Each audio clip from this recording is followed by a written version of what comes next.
The wind was already howling when the door slammed shut. Not just the storm outside, but the one inside our house, too. And in that moment, I knew I was about to lose everything. 13 years ago, on a stormy October night, my father, Richard, looked me straight in the eyes and told me to get out. I don't need a sick daughter like you. I was 15, completely drenched, with absolutely nowhere to go. All because my younger sister, Chloe, had spun a tale. A perfectly crafted, deliberate lie that our parents, Patricia and Richard, swallowed whole, without a single question. And just like that, I was erased. 3 hours later, the police called them to the hospital. I'd been hit by a car. When Richard finally walked into that hospital room and saw who was sitting by my bed, his hands started shaking. He just kept repeating, You can't be here. How did you?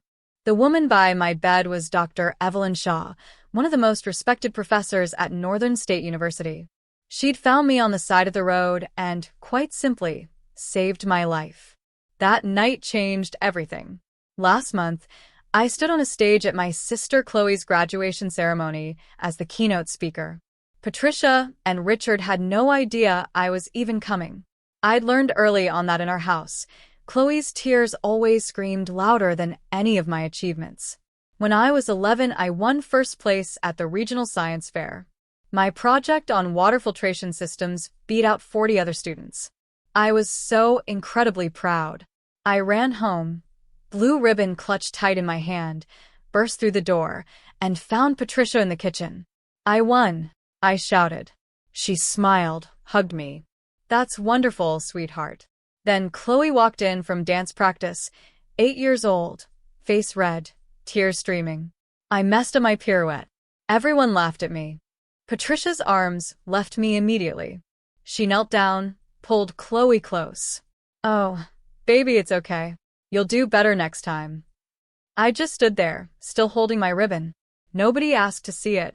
That was the pattern. Chloe needed more attention. Chloe was sensitive. Chloe required careful handling. I learned to celebrate quietly, to need less, to take up less space. By the time I was 14, I'd stopped showing them my report cards. Straight A's couldn't compete with Chloe's B- drama. When I got accepted into a prestigious summer science camp, full scholarship, 2 weeks studying environmental science with actual researchers, I was thrilled. Richard looked up from his phone. That's nice, Olivia. Chloe, of course, burst into tears. Why does she get to go away? That's not fair. Patricia squeezed Chloe's shoulder. Olivia, maybe you could skip it this year. Your sister needs... I need you here, Chloe finished. I didn't go to the camp. They said it was about family unity, about being understanding, about being the bigger person. I learned to be small, quiet, undemanding. But the breaking point was coming. I just didn't know it would arrive in a storm. The lying started small. Chloe, 12 now, would borrow my things without asking. When I'd mention it gently, always gently, she'd deny it. I never touched your sweater, even when it was literally on her bed. Patricia would just sigh. Olivia, don't start fights. Then money went missing from Patricia's wallet. $50. Chloe said she saw me near Patricia's purse that morning. I hadn't been. I'd left for school early. Richard called me into his study. Did you take money from your mother? No, I didn't. Chloe says you did. Chloe's lying. His jaw tightened. Don't accuse your sister. But I didn't.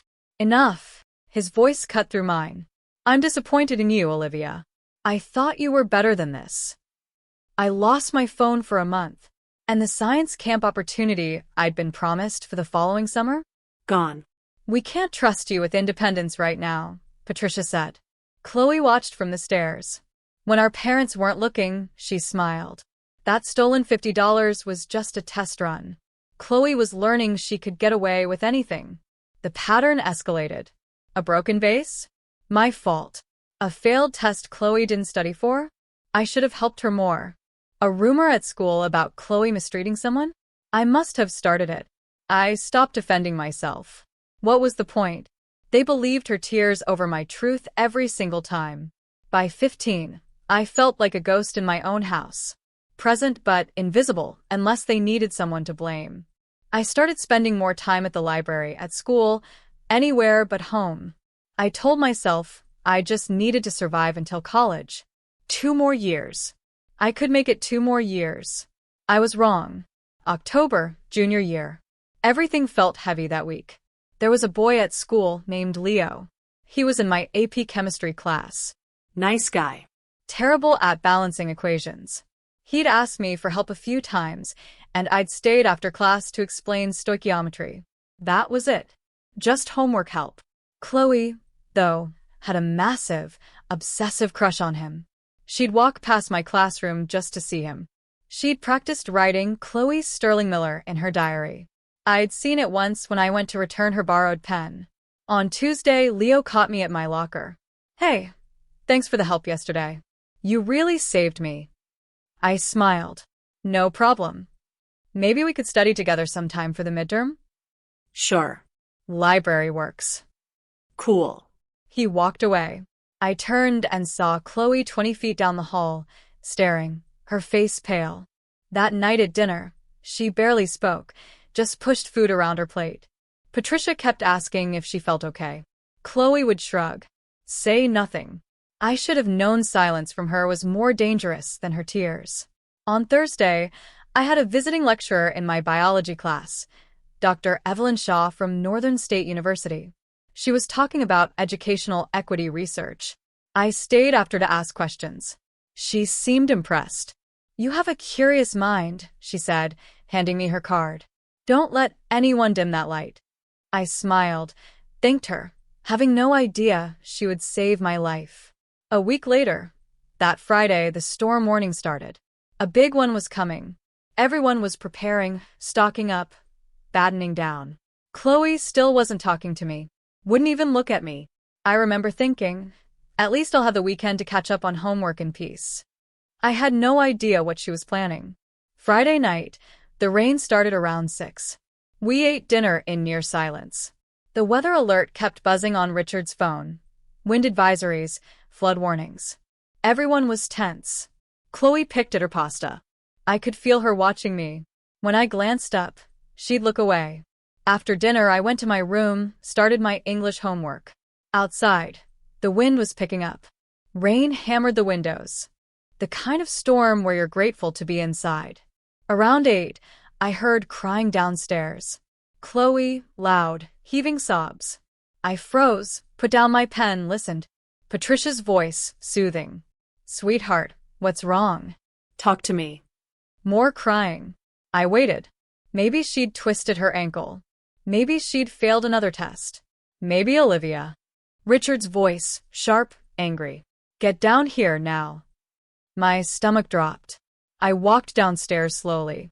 Each step felt heavy. Chloe was on the couch, face buried in Patricia's shoulder. Patricia was stroking her hair. Richard stood by the fireplace, arms crossed, face red. "What's going on?" I asked. Chloe looked up, eyes swollen, tears streaming. She looked at me, and for just a second, less than a second, I saw something else behind those tears. Something cold. Then it was gone. "Tell her what you told us," Richard said. His voice was ice. Chloe's lip trembled. "Why do you hate me so much?" "What?" I stepped closer. "I don't hate you." "Then why?" She hiccuped, sobbed. "Why have you been spreading rumors about me at school? About me and Leo? About me not studying for a quiz? About me being a liar?" My mind went blank. The floor tilted. "Chloe, don't lie to her," Patricia said quietly. "Just don't." I didn't know what she was talking about, but I was about to find out, and it would cost me everything. "I didn't spread any rumors," I said. My voice shook. "I don't know what you're talking about." Chloe pulled out her phone, hands trembling. "Then explain this." She showed Patricia a screenshot, some group chat messages I'd supposedly sent, vicious stuff about Chloe, things I would never say. But there was my name, my profile picture. "I didn't write those," I said. "Someone's using my account." "Stop." Richard's voice cracked like thunder. "Just stop lying." "I'm not." "And Leo," Chloe whispered. "You knew I liked him, but you've been flirting with him, trying to make me look stupid. He asked me for help with chemistry." That's all. That's all. Chloe's voice rose. You've been staying after class with him, meeting him at the library. He told his friend, he thinks you're pretty. We're study partners. You tried to steal him from me. Chloe was standing now. And last week you pushed me on the stairs. Look. She pulled up her sleeve. A bruise on her forearm. Dark purple. I stared. I never touched you. You did, Mom.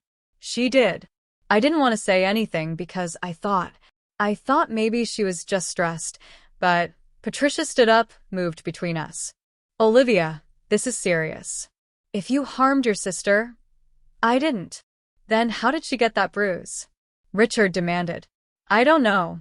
Maybe she did it herself. The words hung in the air. Chloe's eyes went wide. Fresh tears. You think I'd hurt myself? Just to frame you? Yes. I was shouting now, desperate. Yes, because you do this. You lie. You've been lying about me for years. Richard took a step toward me. Is this true, Olivia? You've been making your sister's life miserable. No. God, no. Please, just listen. I've heard enough. Enough. Richard's fist slammed on the mantel. I've heard enough of your excuses.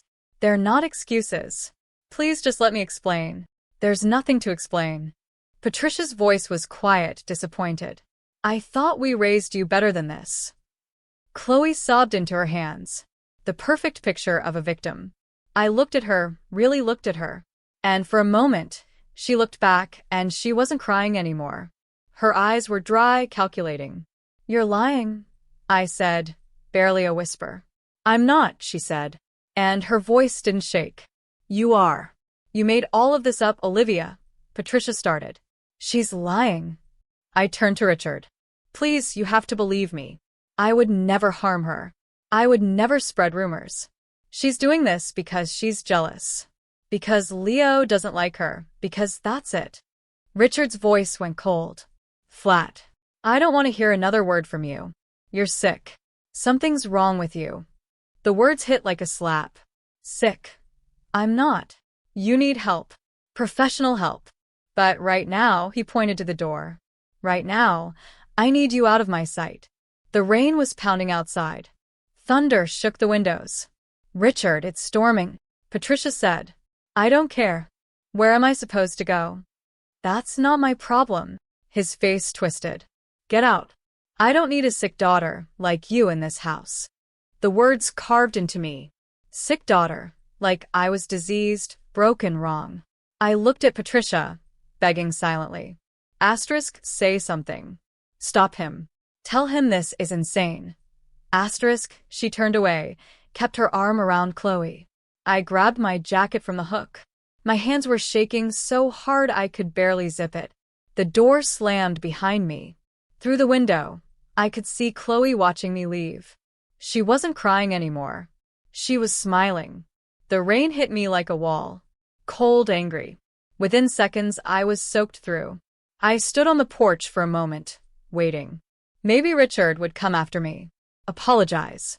Say he'd overreacted. The door stayed closed. I started walking. Nowhere to go.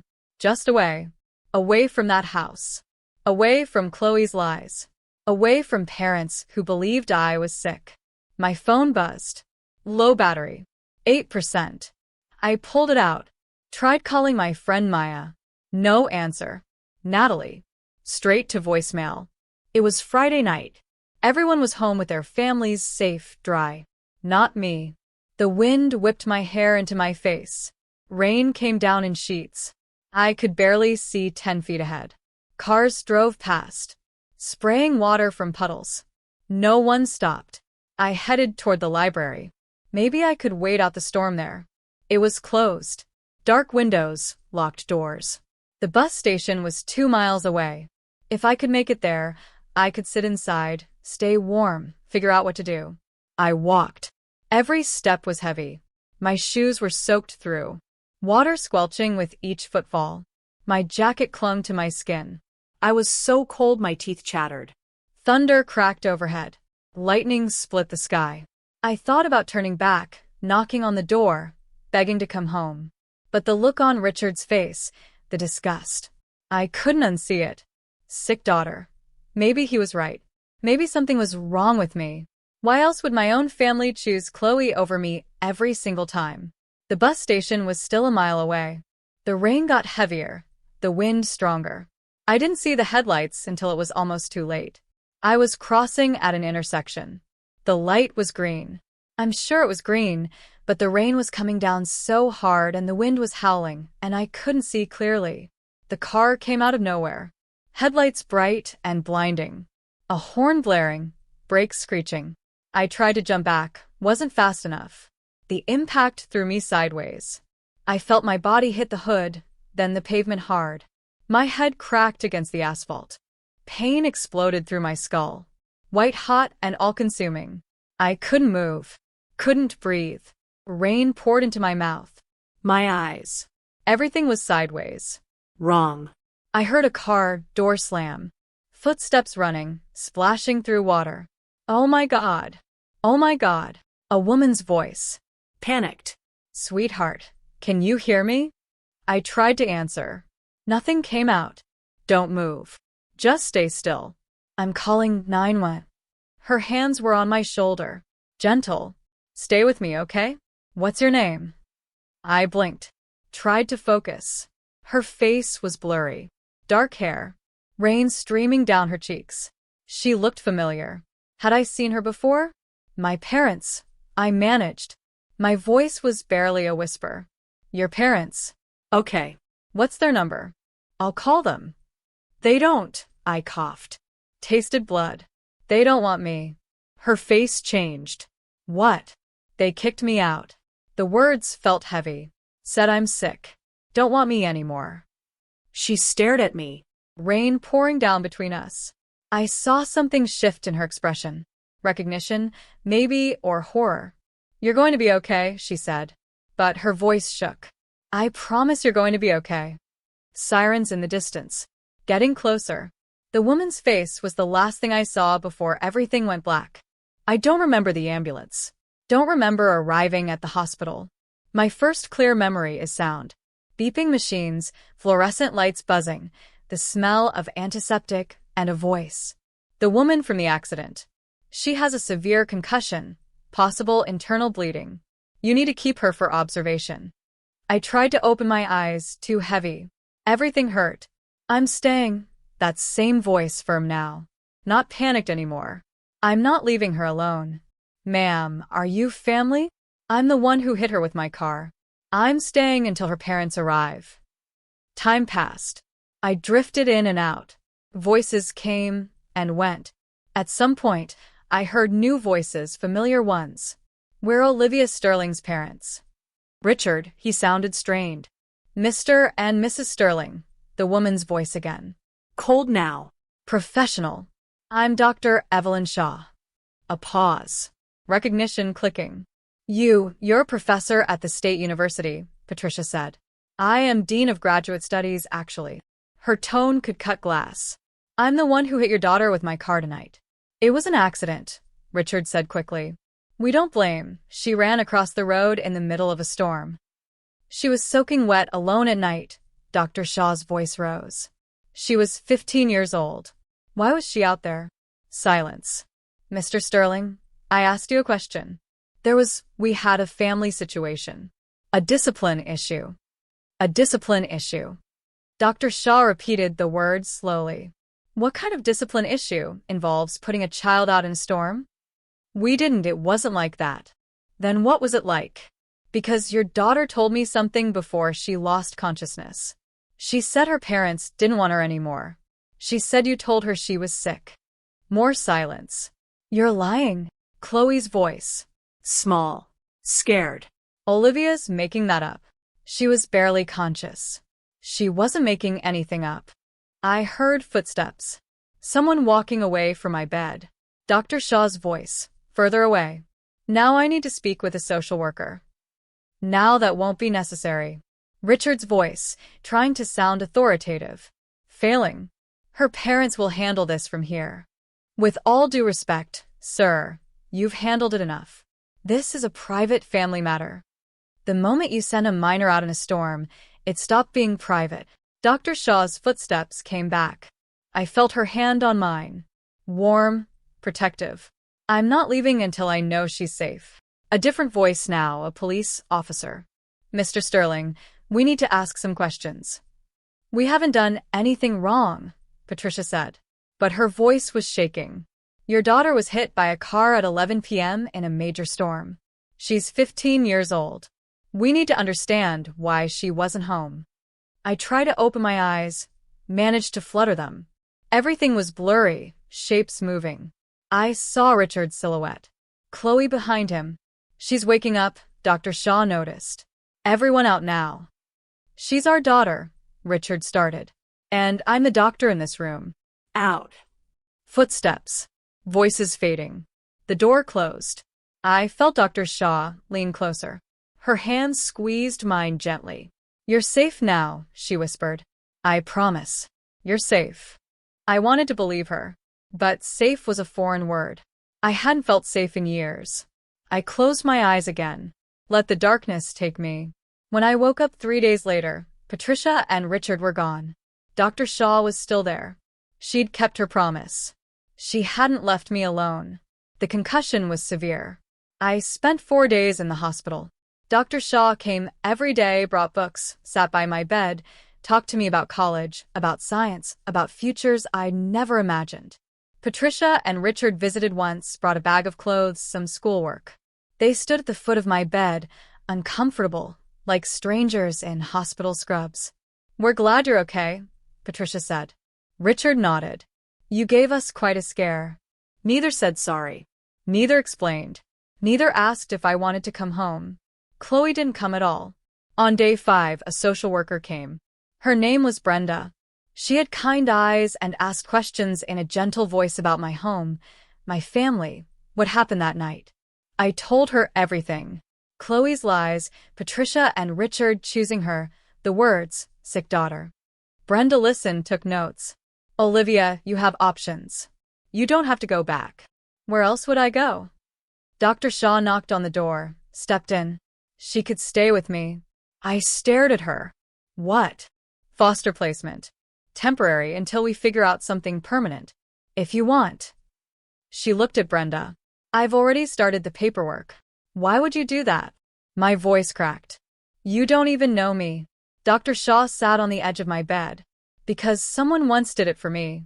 When I was 17, my family dismissed me. A teacher took me in, changed my life. She touched my hand. You're brilliant, Olivia. You have potential most kids never dream of. Don't let anyone tell you you're sick. Don't let anyone dim that light. I started crying. Couldn't help it. I'll understand if you want to go home, Dr. Shaw said softly. But if you want something different, I'm here. I made my decision in that hospital room. I chose different. 6 months later, I was a different person. Same name, different life. Dr. Shaw's house was quiet, organized, full of books and plants and soft classical music. She gave me the guest room, said I could decorate however I wanted. I transferred schools, started fresh. No one knew about Chloe, about Patricia and Richard, about being the sick daughter. I was just Olivia, smart, focused, finally free to breathe. Dr. Shaw, Evelyn, she insisted I call her, exposed me to a world I'd never seen. University lectures, research symposiums, dinners with professors discussing policy and equity and change. Education is freedom, she'd say. Knowledge is power. No one can take that from you. I threw myself into school. Straight A's weren't just grades anymore. They were proof. Proof I wasn't sick, wasn't broken, wasn't wrong.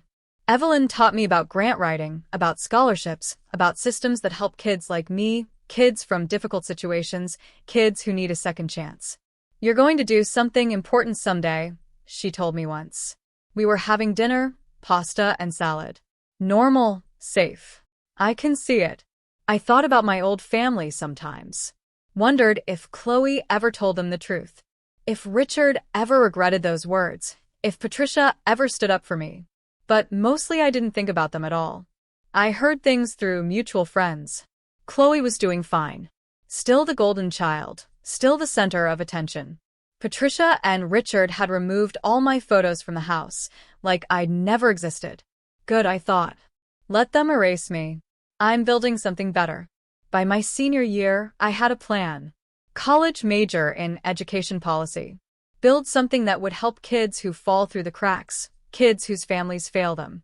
I was going to turn my pain into purpose. College was a blur of study sessions and late nights, and slowly learning to trust again. I got a full scholarship to a prestigious university. Evelyn's recommendation letter was glowing. I majored in education policy and social justice, minored in psychology. I wanted to understand systems, why some kids got help and others fell through cracks wide enough to swallow them whole. Summers I interned at nonprofits, grant-writing organizations, youth advocacy groups. I learned how money moved, how programs started, how to turn empathy into action. I graduated summa cum laude. Evelyn cried at my ceremony. "I'm so proud of you," she whispered. So incredibly proud. I got hired immediately as a research coordinator at a university education department. Evelyn's university. Different building, professional distance, but still connected. At 25, I had an idea. A scholarship program for students from difficult family situations. Kids who'd been put out, mistreated, neglected. Kids who needed a second chance. I called it the Second Chances Scholarship. Original, I know, but clear. Evelyn helped me write the grant proposals. We secured funding from 3 organizations, launched the program at 1 university as a pilot, then 2 universities, then 5. By the time I was 27, we'd awarded over $200,000 in scholarships, helped 47 students stay in school, stay hopeful. Media started paying attention. Local newspapers, education journals. I gave interviews, spoke at conferences, always told my story vaguely. A 15-year-old girl who was told she didn't belong. Never named names. One day, my colleague Daniel Miller knocked on my office door. "Olivia, you're being considered for keynote speaker at a graduation ceremony." "Which university?" "Ocean View State University." My stomach dropped. I stopped, breathed. "That's my sister's school." Daniel blinked. "You have a sister?" "Not anymore," I said quietly. "But yes, she graduates this spring." Daniel sat down. "Do you want me to decline on your behalf?" I stared at my desk, my hands, the scholarship applications stacked in neat piles. 47 students. 47 second chances. "What's the theme?" I asked. "Resilience and educational equity. President Harrison specifically requested you. Said your work embodies everything the ceremony should represent." My work. The scholarship program, born from being thrown away, from being called sick. Would I have? I paused. Would I have creative control over my speech? Complete control. They just want you there. I thought about Chloe sitting in her cap and gown, smiling, probably bragging about her perfect family, her supportive parents, her only child status. I thought about Patricia and Richard in the audience, proud, oblivious, still believing they'd made the right choice 13 years ago. I thought about standing on that stage, telling my story. Not for revenge.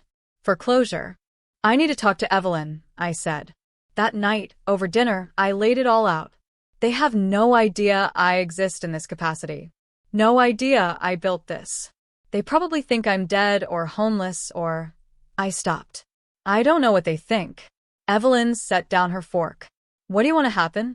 "I want to close the chapter properly. Not with anger. With truth. And if they're hurt, they hurt me first." I met her eyes. "I'm not doing this for revenge. I'm doing this because my story matters. Because showing them who I became despite them, that's not vindictive. That's honest." Evelyn reached across the table, squeezed my hand. "Then do it. On your terms, with your head held high. Show them who you are now." I called Daniel the next morning. "Tell President Harrison I accept." I didn't see Chloe in person, but I heard things, saw things. Social media makes ghosts visible. She posted constantly. Her senior year was documented in filtered photos and carefully curated captions. Brunches with friends, study sessions that looked more like photo shoots. The perfect college experience. Can't believe I'm graduating in 2 months, one caption read. So grateful for my parents who supported me every step of the way. Hashtag blessed, hashtag family first. The comments poured in. You're amazing. So proud of you. Your parents raised you right. I scrolled through her profile once. Just once. Morbid curiosity. There were no photos of me.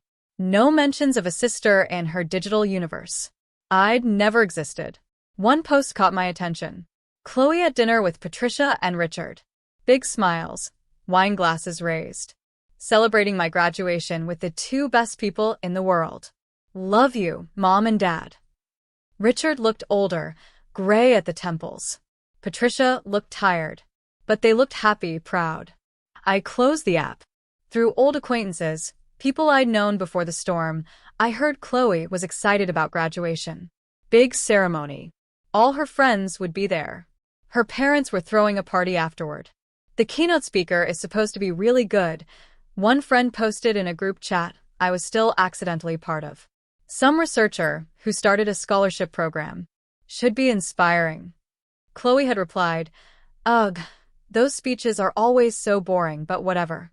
It's my day. I smiled at that, took a screenshot, saved it. Not for revenge, just for proof that she had no idea. No clue what was about to happen. I wondered if she'd recognize me. 13 years was a long time. I'd changed, grown up, become someone else entirely. Guess we'd find out. I wrote my speech over 2 weeks. Drafted, revised, cut, added. Read it aloud to Evelyn a dozen times. Don't mention names. Evelyn advised. Tell the story. Let people connect the dots themselves. The speech opened with statistics. Educational inequity. Students who fall through systemic cracks. Then it shifted personal. At 15, I was told I didn't belong, that something was wrong with me, that I was too broken to keep. I practiced in front of the mirror, watched my face, stayed calm, composed, professional. But someone saw potential instead of problems. Someone gave me a second chance. And that changed everything. No tears, no anger. Just facts. Just truth. Daniel arranged everything. Parking, credentials, my name in the program. Olivia Sterling, director of Second Chances Scholarship Program. The night before, I couldn't sleep. Lay in bed staring at the ceiling, thinking about Chloe, about Richard's voice saying sick daughter, about Patricia turning away. Was I doing this for the right reasons? Evelyn knocked softly. Came in with tea. Sat on the edge of my bed like she had 100 times before. Second thoughts? She asked. Just thoughts. You're not the girl they threw away, Olivia. You're the woman who built herself back up. Remember that tomorrow. I sipped the tea. Chamomile honey. Will you be there? Front row. Always. Morning came too fast. I dressed carefully. Navy suit. Professional but not stuffy. Evelyn's grandmother's pearl necklace. She'd insisted I borrow it. In the mirror, I looked confident, successful. Nothing like the soaked 15-year-old who'd been told she was sick. I was ready. The campus was beautiful. Old brick buildings, manicured lawns, students in caps and gowns everywhere, families taking photos, laughter, excitement. The air buzzed with possibility. I arrived early, met President Harrison in his office. He was warm, effusive. Miss Sterling, we're honored to have you. Your work is extraordinary. Thank you, sir. The students will be inspired. I'm sure of it. Daniel walked me to the auditorium. Backstage was controlled chaos. Faculty adjusting robes, staff checking microphones, graduates peeking through curtains at the filling seats. I looked at the program, scanned the graduate names. There, row 3. Chloe Sterling, Bachelor of Arts, Communications. My heart kicked against my ribs. You okay? Daniel asked. Yes. I folded the program. Just ready. Evelyn arrived. She wore a beautiful emerald dress. Looked proud. She hugged me tight. You've got this. I know. Remember. I know. I smiled. Head high. Truth clear. No revenge. Just honesty. She kissed my cheek, went to find her seat. The auditorium was filling. I could hear the murmur of voices. Hundreds of people, families, friends, all here to celebrate their graduates. Somewhere out there, Patricia and Richard were sitting down, probably in the middle section. Good view. Excited for Chloe's big moment. They had no idea who the keynote speaker was. Daniel had confirmed the program listed my name, but buried in small print. Most people didn't read speaker bios carefully. They'd find out soon enough. President Harrison touched my shoulder. 5 minutes. You're on. After the opening remarks, I nodded, breathed, smoothed my suit. From the wings, I could see the stage, the podium, the microphone, hundreds of faces beyond the lights. It was time. Wait, before I tell you what happened when I stepped on that stage, I need to ask, have you ever been in a situation where your family doubted you, but you proved them wrong? Drop a yes or no in the comments. And if you're enjoying this story so far, please hit that like button. It really helps this story reach others who might need to hear it. Okay, now back to the ceremony. This is where everything changed. President Harrison stepped to the podium. The crowd quieted. Welcome, graduates, families, and honored guests.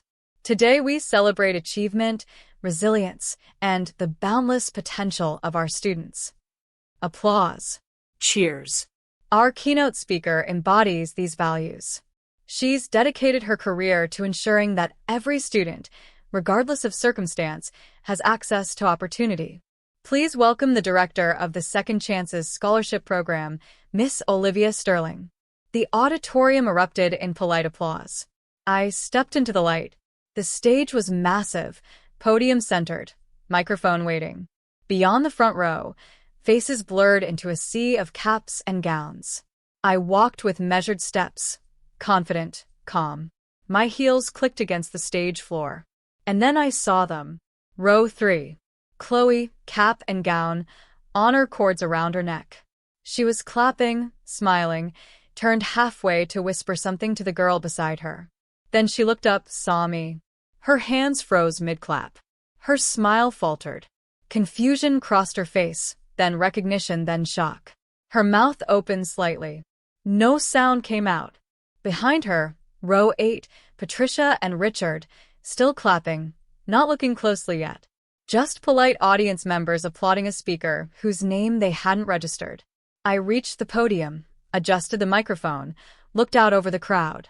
Chloe's face was pale, staring. Her friend nudged her. You okay? Evelyn sat front row, stage right. She nodded once, small, encouraging. I gripped the podium edges. Good morning. Thank you, President Harrison, for that generous introduction. My voice carried clear, strong, amplified across hundreds of people. Richard's head jerked up. I saw him lean forward, squint, trying to place my voice. Patricia's hand went to her chest. I smiled. Professional, warm. It's an honor to be here today.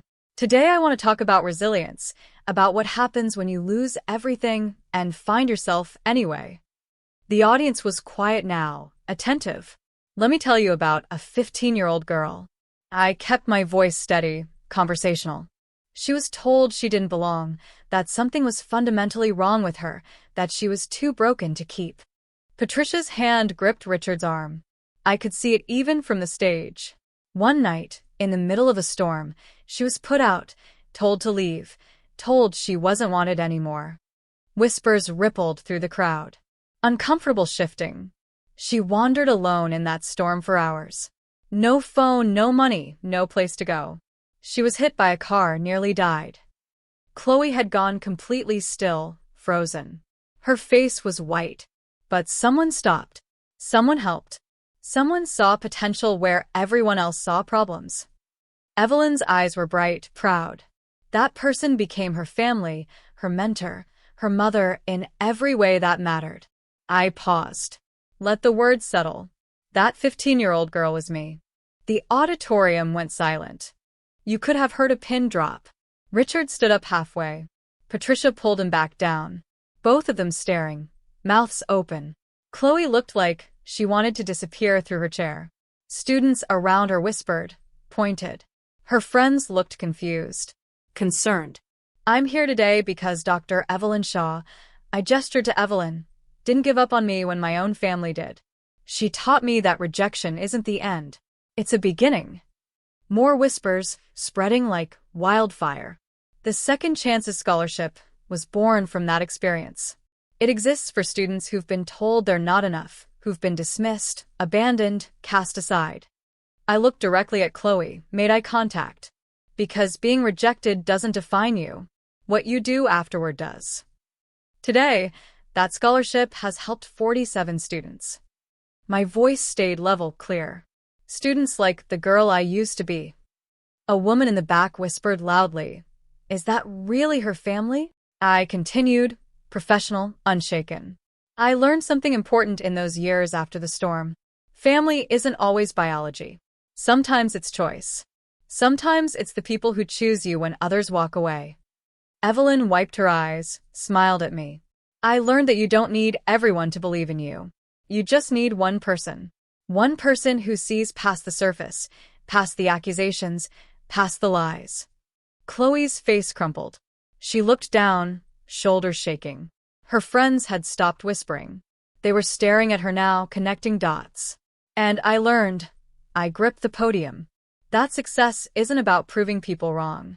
It's about building something meaningful despite them. Richard's hands were trembling. He looked like he wanted to run, leave, escape. Patricia was crying silently.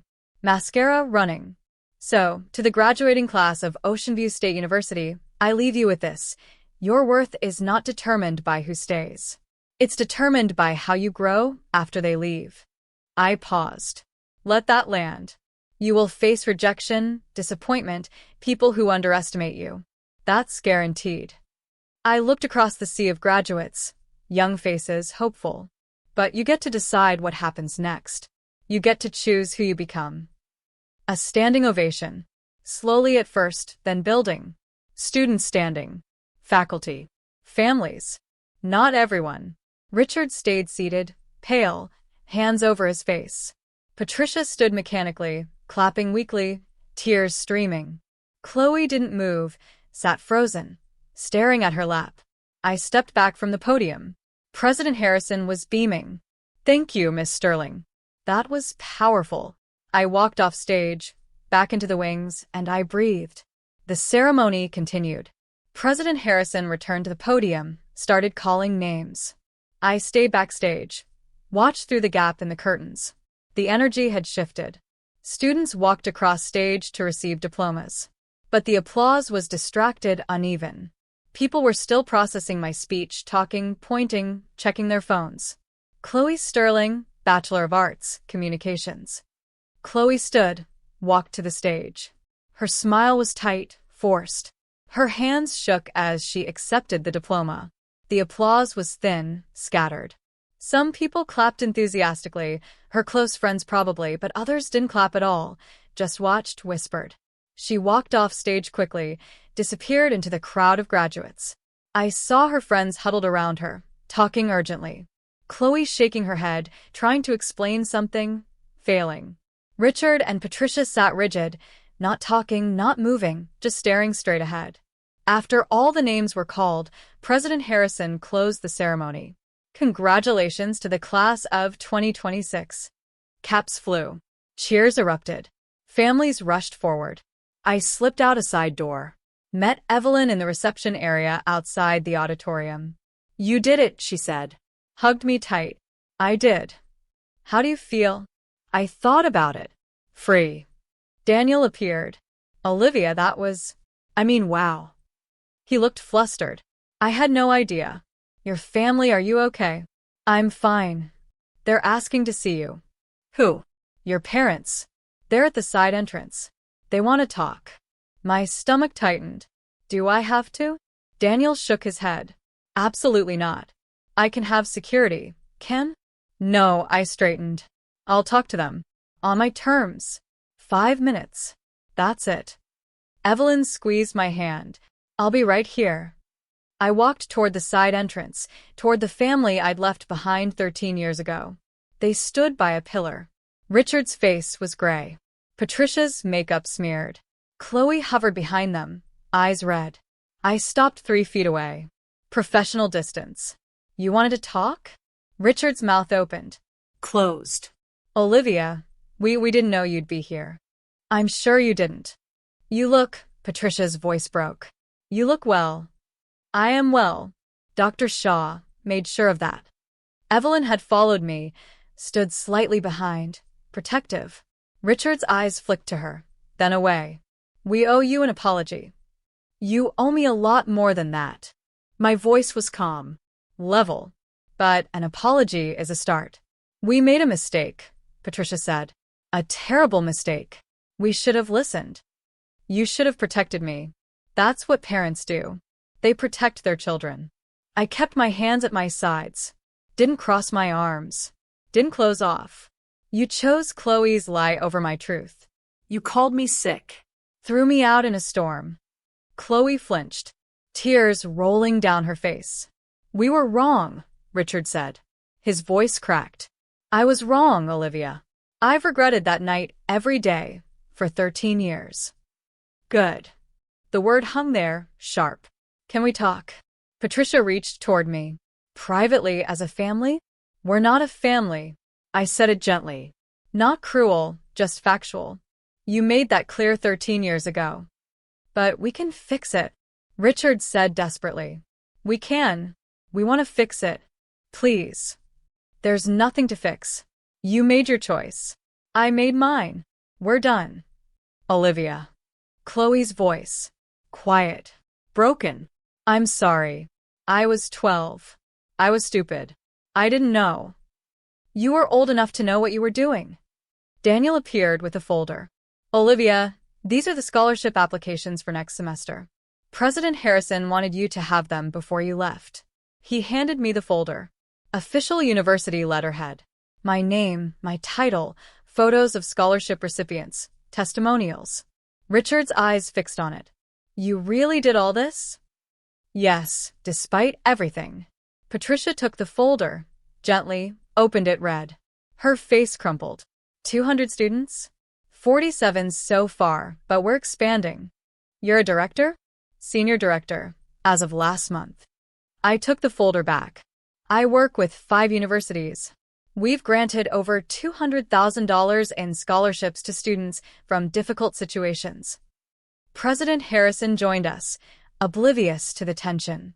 Miss Sterling, that was the best keynote we've had in years. The students are still talking about it.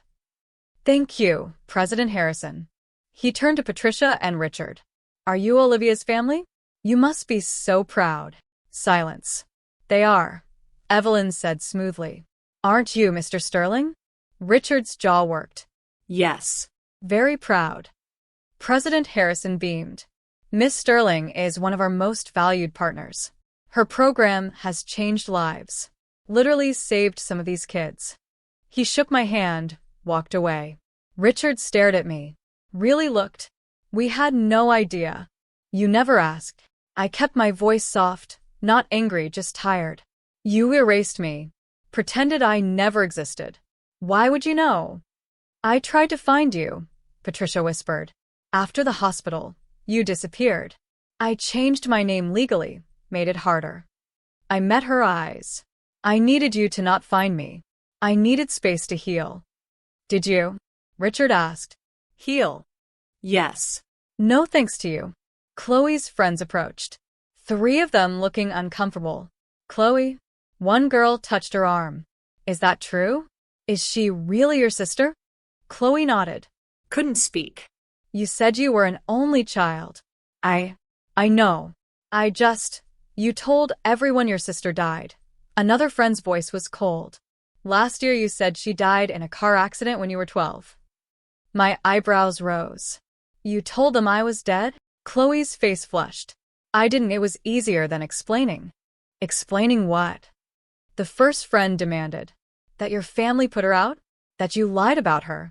It wasn't like that. Then what was it like? The third friend looked at me. I'm sorry. I'm so sorry this happened to you. Thank you, I said quietly. They walked away. Chloe stood there alone, watching them leave. Chloe, Patricia started. Don't. Chloe's voice was sharp. Just don't.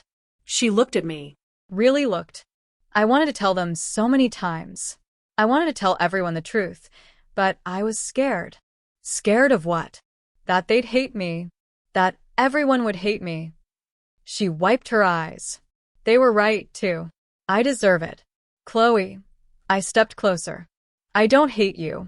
I forgive you for my own peace, not yours. But I don't want a relationship. I need you to respect that. Can't we just... No. Firm. Clear. You made choices for 13 years. Choices to keep lying, to keep me erased. That's not childhood stupidity. That's who you became. Chloe sobbed. Patricia pulled her close. I looked at Evelyn. Can we go? Yes. She linked her arm with mine. Let's go home. We walked away. Didn't look back. Didn't look. Behind us, I heard Chloe crying. Her father saying my name. Weak. Desperate. I kept walking. That moment, standing there watching Chloe realize she couldn't lie her way out of this one. It was 13 years in the making. The week after graduation, my phone wouldn't stop buzzing. Voicemails from Richard. Please call back. We need to talk. I'm so sorry. We're so sorry. Just please. Emails from Patricia. Long, rambling, full of apologies and excuses. We were under so much stress. Chloe was going through a phase. We didn't understand what we were doing. I didn't respond. Not yet. Work kept me busy. Scholarship applications poured in. The ceremony had gone viral. Not the whole thing, but my speech. Someone had recorded it, posted it to social media. 50,000 views, then 100,000. Comments flooded in. This woman is incredible. Family isn't blood, it's who shows up. I cried. This is exactly what I needed to hear. But also, anyone know if this is real? What university was this? Need to know what happened to the sister? I ignored them, focused on work. Then an email came from one of Chloe's former friends. Subject line. You deserve to know. Inside, screenshots, group chats, Chloe's friends discussing her, distancing themselves. One message stood out. I can't believe she lied about her sister being dead. That's psychotic. Another. I'm uninviting her from my wedding. I don't want drama. Chloe's carefully constructed social life was crumbling. Part of me felt bad. A small part. The larger part felt nothing, just relief. Evelyn and I had dinner. Quiet. Comfortable. How are you processing? She asked. I don't know. I feel. I paused, searched for the word. Free. Like I finally put down something heavy I didn't realize I was carrying. You did well, Olivia. Handled it with grace. They want to reconcile. Do you? I thought about it. Really thought. No, I don't think I do. She nodded, squeezed my hand. That's okay. You're allowed to walk away. 2 weeks later, Richard showed up at my office. My assistant buzzed me. Olivia, there's a Mr. Sterling here to see you. He doesn't have an appointment, but he says he's your father. My stomach tightened. Give me 5 minutes, then send him in. I closed my laptop, straightened my desk, breathed. Richard walked in looking 10 years older, gray hair, lines around his eyes, shoulders slumped. Thank you for seeing me, he said. I have a meeting in 20 minutes. I understand. He sat across from my desk, formal, like a job interview. Olivia, I need to say this. We were wrong. I was wrong. What I did to you, what I said to you, it was unforgivable. Yes, it was. Chloe told us the truth. Finally, last week, she broke down, confessed everything. The lies, the manipulation, all of it. 13 years too late. I know. I know it doesn't fix anything. His hands shook. He clasped them together. But I need you to understand. We've been living with this guilt. Every day. Every single day, we look at that empty room, the photos we took down, and we know. We know we destroyed something we can never get back. You're right. You can't. Can you forgive us? I leaned back, considered. Forgiveness isn't the issue, Richard. Trust is. And that's broken, shattered. You believed Chloe's lies over my truth. You called me sick. You threw me out in a storm. I know. You don't know. My voice stayed calm, quiet. You don't know what it's like to be 15 and homeless in a storm. To be told by your own father that you're too broken to love. You'll never know. Tears rolled down his face. What can I do? Tell me what I can do. Nothing. There's nothing you can do. It's too late. 3 days later, an email arrived. Subject: I'm sorry. From Chloe. I almost deleted it. Finger hovering over the trash icon. But curiosity won. Olivia, I know you don't want to hear from me. I know I don't deserve your attention, but I need to say this. I was jealous. So jealous of you. You were smart and capable, and people liked you without you even trying. I had to work for every bit of attention I got, and it still wasn't enough. You were always better. When Leo liked you instead of me, I snapped. I planned the whole thing. The screenshots, the bruise, everything. I knew Patricia and Richard would believe me. They always did. I didn't think it would go that far. I didn't think Richard would actually throw you out. When I saw you walking into the storm, I felt sick, but I couldn't take it back. I was too scared, too proud. I've spent 13 years lying to everyone, to myself. I told people you died because it was easier than admitting what I did. I severely impacted your life. I know that. And I severely impacted my own, too. I have no real friends now. Nobody trusts me. I lost my job offer because someone from graduation told HR about my family situation. I'm not asking for forgiveness. I don't deserve it. I'm just asking you to know. I'm sorry. I'm so sorry. I read it twice, saved it, didn't respond. 4 days later, she sent another, then another, each one more desperate, more broken. After the 5th email, I replied short, final. Chloe, I accept that you were young, but you had 13 years to correct it. You chose to keep me erased. I forgive you for my own peace, but I don't want contact. Please respect that. She stopped emailing. My speech went more viral than I'd expected. A local news station reached out, wanted to interview me about the scholarship program. I agreed, but only if we focused on the students, not my personal story. The segment aired. Local researchers' Second Chances program helps students in crisis. They interviewed 3 scholarship recipients. One girl said, "This program saved my life. Literally, I was about to drop out." Miss Sterling's team gave me hope. Applications tripled. Funding requests poured in. 3 more universities wanted to partner. Education journals called. Would you write about your methodology? A national conference invited me to speak. Equity in education. Closing the gap. Daniel knocked on my office door. You're famous now. How does it feel? Weird. I just wanted to help some kids. You're doing more than that.